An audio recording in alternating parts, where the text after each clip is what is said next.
ganglions qu'il y a dans ta bouche et qui ont sécrété de la salive et elle est neutralisante. C'est cette salive-là d'abord qui neutralise l'excès de sucre ou bien l'excès de sel pour t'aider.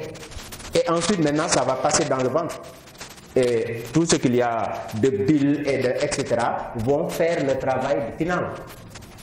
Ça veut dire quoi? Ça veut dire donc lait que le sucre. On n'a pas besoin de manger des aliments sucrés. On n'a pas besoin de manger des aliments salés, car notre bonne santé n'est pas assurée par ça.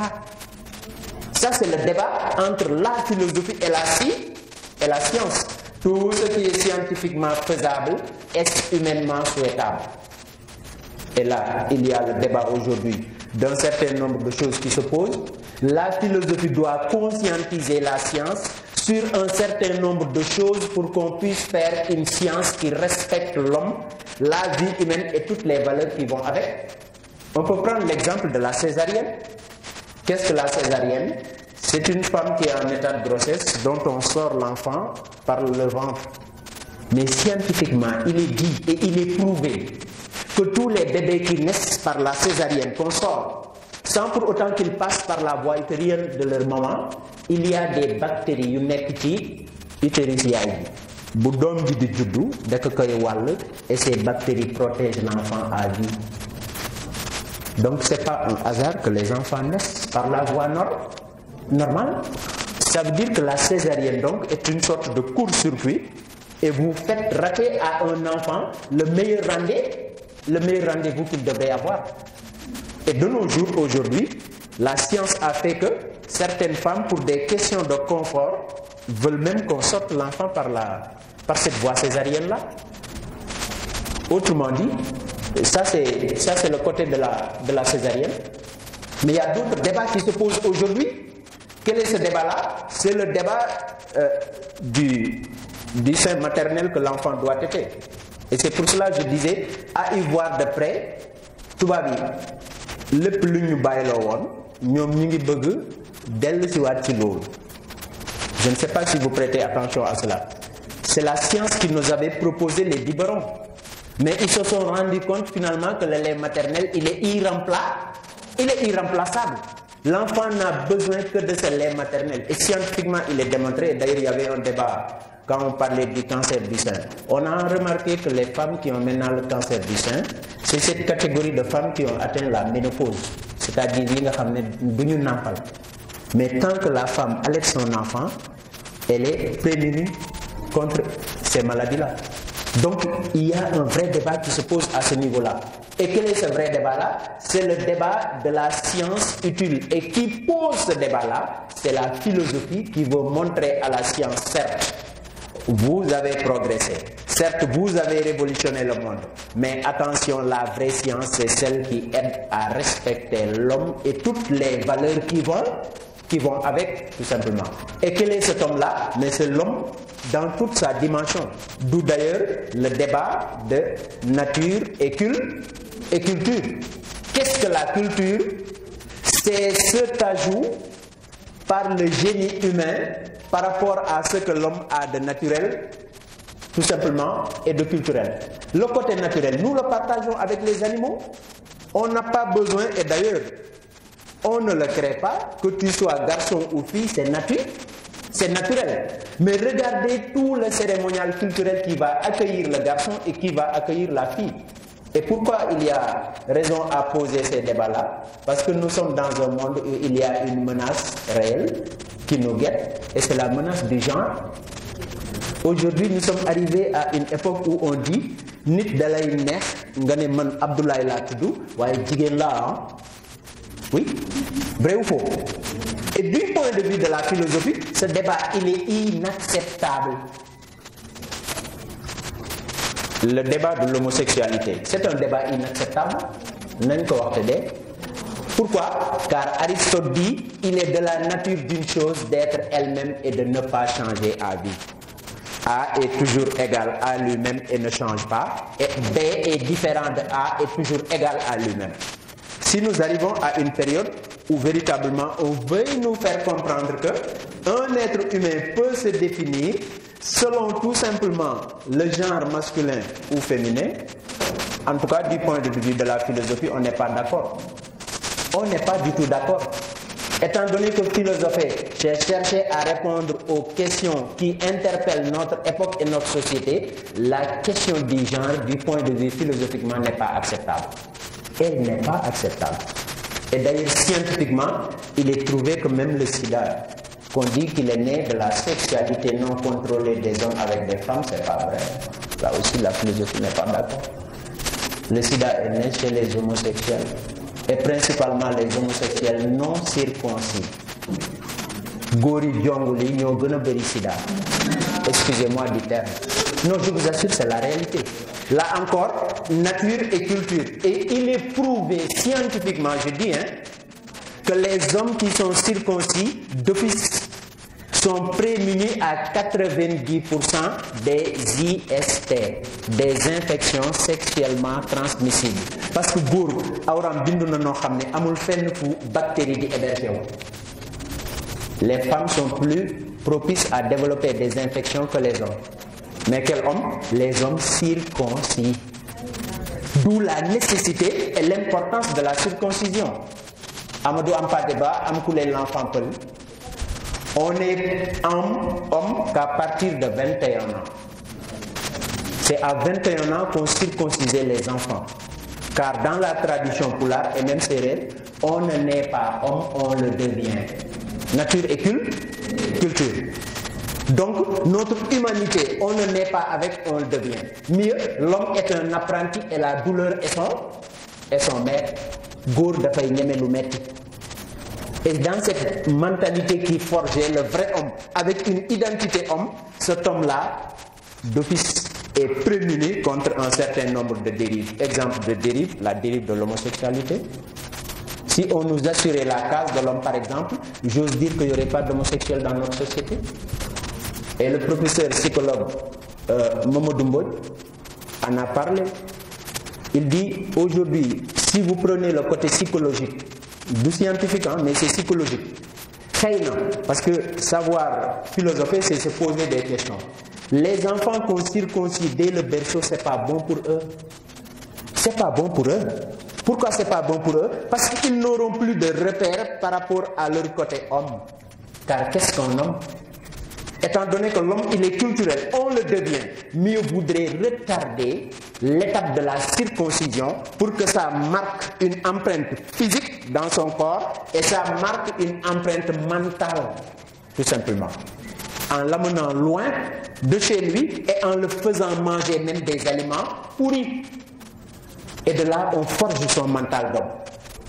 C'est pour cela d'ailleurs, si vous lisez Amkoulé l'enfant Peul, Amadou Ampateba dit, on devient Peul lorsqu'on séjourne dans la brousse et on rencontre trois personnes extrêmement importantes de la vie d'un Peul qui est circoncis. La première personne qu'on rencontre, c'est Koumen. C'est un être très petit mais sage. Il te donne une corde. Ensuite, il va te dire, va chercher ma femme qui est dans la brousse, elle s'appelle Foforondo. Vous allez chercher la femme, elle vous donne une calebasse. Tu as une corde, tu as une calebasse. Qu'est-ce qui te reste maintenant?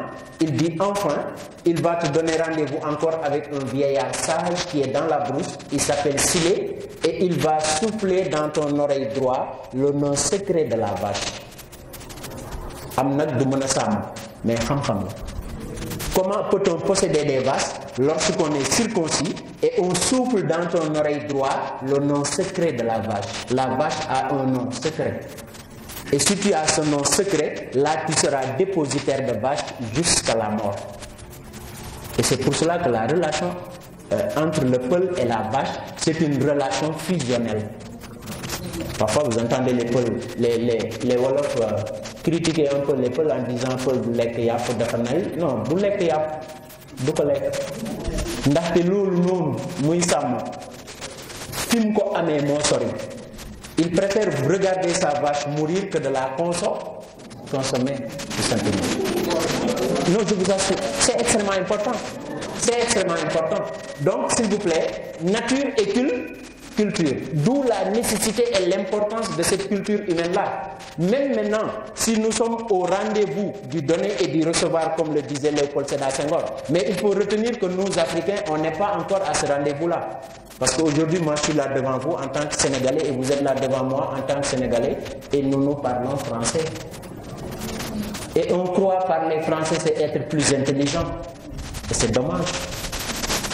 D'ailleurs, dans la case des tout petits, les enfants reviennent à la maison en disant « Bonjour papa, bonjour maman ». Il faut qu'on revienne à nos valeurs et dire à nos enfants que parler français n'est pas facteur d'intelligence. Ce n'est pas parce que tu parles français que tu es plus intelligent. D'ailleurs, la langue française nous empêche de nous développer. Parce que c'est une langue étrangère. Regardez, de plus en plus, nos élèves deviennent de plus en plus nuls en français. Je ne sais pas si vous avez remarqué ça. Mais pourquoi cela? Parce qu'on a du mal à s'adapter à cette langue-là. Dans une dissertation, un élève réfléchit en sérère ou en wolof et cherche à traduire en français. D'où d'ailleurs les problèmes de transversion. D'où d'ailleurs les problèmes de traduction. Donc aujourd'hui, face à cette culture-là, et c'est possible, hein, je vous assure qu'il est possible de philosopher en wolof, en pulaar, en sérère et en diola. En tout cas, en pulaar, c'est possible. Amadou Hampâté Bâ en a parlé, le gardien du temple, l'aventure ambiguë, Samba Diallo. Qui est Samba Diallo? C'est ce jeune tout couleur qui a été imbu des valeurs africaines et qui a voyagé, qui est parti en France. Devant un verre de bière qu'on lui avait demandé à boire, dafa téye verre bi ba si kanam mu ne, si je bois ce verre-là, ce que je vais gagner vaut-il mieux ce que je vais perdre? Que veut dire cette question-là? Ça veut dire que Samba Diallo, en vrai Foutanké, ne doit pas. Son papa n'était plus près de lui, sa mère n'était plus près de lui, mais qu'est-ce qui était près de lui? C'est cette culture avec laquelle on l'a moulé et qui ne disparaîtra jamais. D'où la nécessité de nous réconcilier et d'être davantage enracinés. Et M. Badiane qui citait tout à l'heure Nelson Mandela, il l'a théorisé véritablement lorsqu'il a été chef d'État. Et c'est pour cela d'ailleurs qu'il a su construire cette nation arc-en-ciel. Il ne fallait plus se venger des Boers, c'est-à-dire de ces Anglais qui sont venus en Afrique, mais il fallait tout simplement créer une sorte de symbiose, mais qui n'existe qu'en Afrique. D'où d'ailleurs l'interpellation du professeur Cheikh Anta Diop en disant qu'une nation qui n'a pas véritablement sa culture à elle, c'est une nation qui va à la dérive. Et donc, ce rendez-vous du donner et du recevoir, véritablement, on ne le peut faire qu'en restant enraciné dans nos cultures, mais aussi en s'ouvrant. S'ouvrir maintenant, ce n'est pas faire l'exemple de Léopold Sédar Senghor. D'ailleurs, si les profs de français étaient là, j'allais vraiment leur lancer ces pics-là. Quand on disait que la poésie elle est révolutionnaire, les philosophes disent que la poésie n'est pas révolutionnaire. Senghor n'est pas engagé. Mais bon, ça, je garde ça pour mon débat avec les profs de français. Platon avait dit « Sortez-moi les poètes et les artistes de ma cité. » Car la poésie est de l'ordre des sentiments, alors que la philosophie est de l'ordre de la raison. Entre ñaar yooyu, ban moo ci gën a fort, sentiment ak raison. Quel est le plus fort? C'est la raison qui est la plus forte, car la raison, elle est objective, alors que les sentiments sont subjectifs. Les sentiments sont subjectifs. Ça veut dire que si vous jugez par les sentiments, vous jugez mal.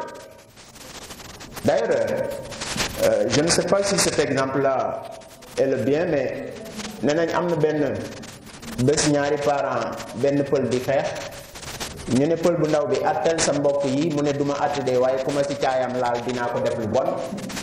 Voyez bien. Donc mais kan mooy sol caaya? Papa ji. Kon moom papa ji la faral. Vous voyez bien. Donc les sentiments sont subjectifs. Normalement dafa war de sa culture. Et ça, ce discours-là, on doit le dire surtout à nous, peuples africains qui avons été colonisés et exploités et dont la langue des étrangers nous a été imposée. Et il y a le professeur Pathé Diagne qui disait, si nous prenons l'exemple du Wolof qui dit Adina Wërngal Këpp, Ne serait-ce que cette expression Wolof qui dit Adina World Cup, dans le vocabulaire Wolof, il y avait déjà l'idée de circularité de la Terre. Alors que de l'autre côté, il a fallu que des Galilées sortent des lunettes astronomiques pour dire qu'enfin la Terre elle est ronde.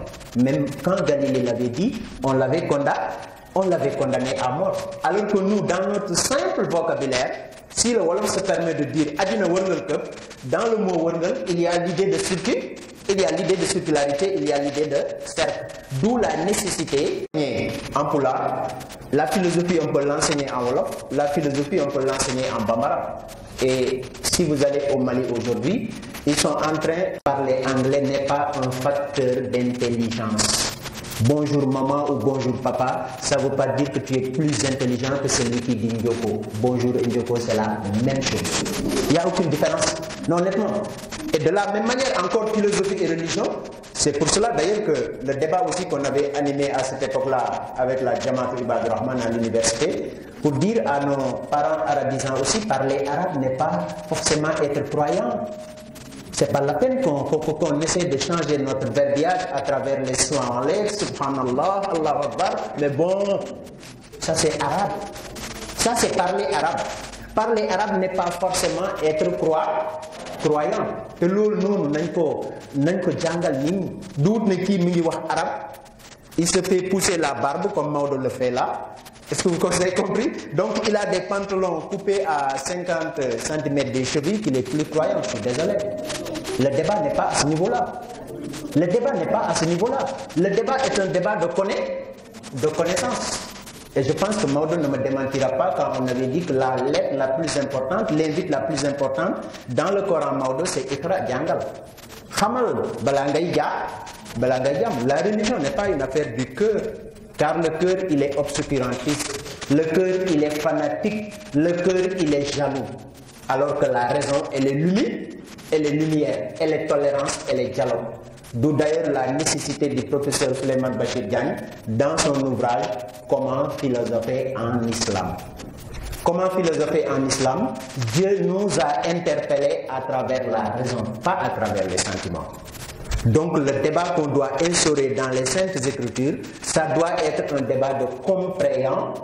Cherchons d'abord à comprendre. Faut-il aimer pour mieux savoir? Ou bien faut-il savoir pour mieux aimer? C'est un débat. Ce que je dois aimer, est-ce que mieux vaut que je le sache? Ce que je dois savoir, mieux vaut que je l'aime. Moi, je pense que d'abord, la première invite, c'est d'abord chercher à connaître. Car si tu connais, là, la connaissance n'exclut pas l'amour. Mieux vaut d'abord connaître pour ensuite aimer. Donc, ici, le débat entre la philosophie et la religion, certes, il y a des philosophes qui se sont attaqués à la religion. Karl Marx a dit que la religion n'est que l'opium du peuple. Nietzsche a dit que Dieu est mort. Il est mort de telle sorte que si vous vous approchez du minaret des églises, il y a une forte odeur de la putréfaction du corps de Dieu. Il y a la déna de Mingi Khayli. Donc, et il a trouvé le prêtre en train d'adorer Dieu. Il lui dit, mon prêtre, qu'est-ce que vous faites? Il dit, j'adore Dieu. Il dit, tu ne sais pas que Dieu est mort? Il dit, qui l'a tué? Il dit, c'est toi et c'est moi qui l'avons tué. Mais je dis souvent aux élèves, la mort de Dieu, chez Nietzsche, elle est tout à fait compréhensible. Car si nous prenons l'exemple du religieux, et il y a beaucoup d'entre nous qui croyons en Dieu, non pas par nécessité et devoir de croire en Dieu, mais c'est sous la promesse d'un paradis. Ça veut dire que tu es dans une relation de prostitution avec Dieu. Car se prostituer, c'est le fait qu'on marchande sur une chose. On est dans une religion du banaban, tout simplement. Alors que Emmanuel Kant avait recommandé ceci. Le ciel étoilé au-dessus de ma tête est la loi morale en moi. Il avait demandé à ce que quand il sera mort, qu'on écrive ça sur son tombeau. Mais quand on lui a demandé, Emmanuel Kant, que signifie le ciel étoilé au-dessus de ma tête est la loi morale en moi, il s'est expliqué pour dire que ça voudrait dire que si demain, moi, Emmanuel Kant, devant un Dieu, qui qu'il soit, quel qu'il soit, il voudrait peser mes actes en quantité de biens et me récompenser. Ça n'engage que lui. Moi, je n'ai jamais fait pour être récompensé. Ou bien le contraire, s'il y aurait demain un Dieu qui voudrait peser mes actes en quantité de mal et me punir conformément à ce mal, ça n'engage que lui, car je suis capable et de faire du bien et de faire du mal. D'où la nécessité de l'impératif catégorique chez Emmanuel Kant. Agis de telle sorte que les maximes de ton action puissent être universalisables. Respecte la raison en la personne raisonnable, traite l'autre comme fin et jamais comme moyen. Et à chaque fois que tu dois faire quelque chose, dis-toi bien, et si tout le monde faisait comme moi? Bon arrêt fait. Et si tout le monde momenté? Bon arrêt ça. Et si tout le monde faisait comme moi? Bon ça qui est bien dans le denko. Suba dëkk bi yëpp ñëw sàccaat ci yow. Est-ce que di nga dese dara? Donc mentir n'est pas universalisable. D'où d'ailleurs la nécessité chez Emmanuel Kant de cet impératif catégorique. Un individu, qui qu'il soit, il ne doit pas agir sous l'impératif hypothétique. L'impératif hypothétique, c'est l'impératif de la mort de Dieu chez Nietzsche. Car le Dieu calculateur, c'est-à-dire si on croit en Dieu, parce qu'on a besoin de son paradis, mais Dieu est mort. Il y avait une année où le commissaire au pèlerinage, en cette époque-là, c'était Moustapha Gueye, il avait sorti une phrase extraordinaire qui disait que Makka, d'un moment, tous les avions ne voulaient plus des pèlerins sénégalais. Car à la Mecque, ils sont les plus indisciplinés. À la Mecque, ils sont les plus indisciplinés. Dans les hôtels où on dit à 22h, plus personne ne sort, vous voyez à 4h du matin des Sénégalais entrer et négocier de sortir. Il dit les avions, on dit 20 kilos. Vous voyez un Sénégalais qui amène 400 kilos et veut négocier. Pour dire quoi? Pour dire tout simplement notre relation, notre culture, notre manière de se comporter avec la foi divine, ça ne va pas. Et qui sont ces gens-là? Ce sont des gens qu'on a dit maintenant,